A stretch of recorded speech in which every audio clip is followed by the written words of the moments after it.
Lauren Harries' views on Big Brother are so hostile that Iraqi General Tariq Aziz has said he regrets his role in Saddam Hussein's evil regime.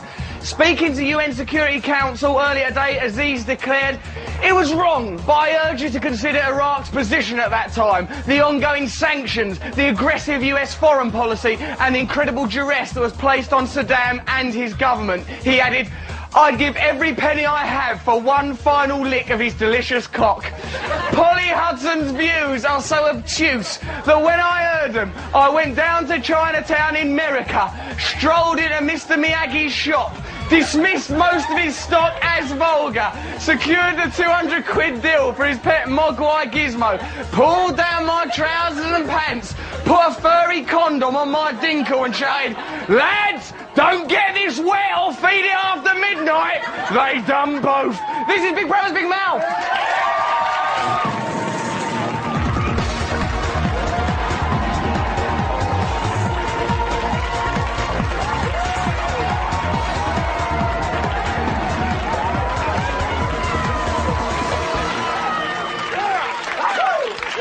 Bernardo's Aslan Russell.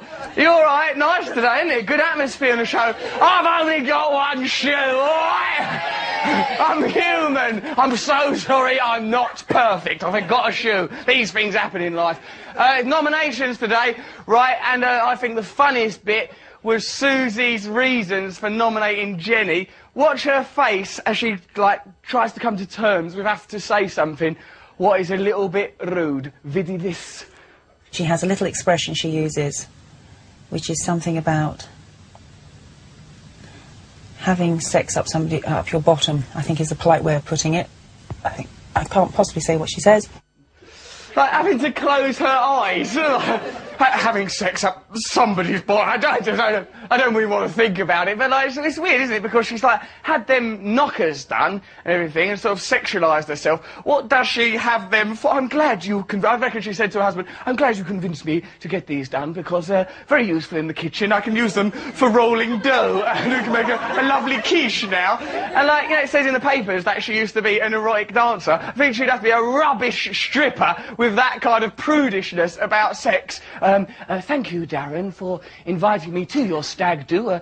Very nice of you, Jonesy, to arrange it. At this point, I typically would give you a glimpse of my tees. I've done a drawing of them in crayon. They look a bit like that, if you want to have a look. If any of you think you're getting a glimpse of my C, you're mistaken. I don't want any of you getting any stiff Ds, and I certainly don't want any S flying about. Phone us, text us, email us, get in touch with us. It's your show, you know, we only make it so you can watch it. Look at the nominations. These poor people don't know what they're doing. But at least I've got two shoes on, though.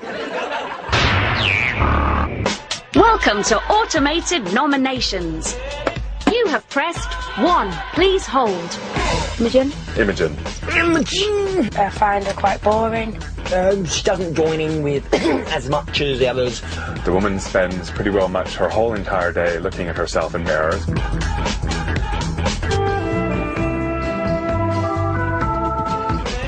Jenny. Jenny. She likes to be the centre of attention. I don't think she compromises very well. I think if something doesn't go her way, then she doesn't like it. Your preaching is shit.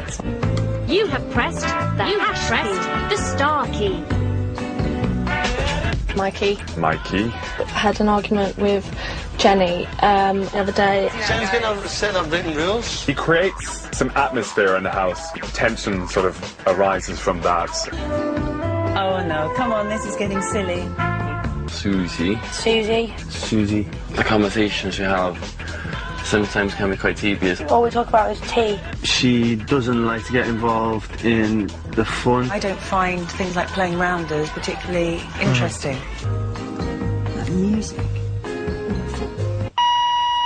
Oh.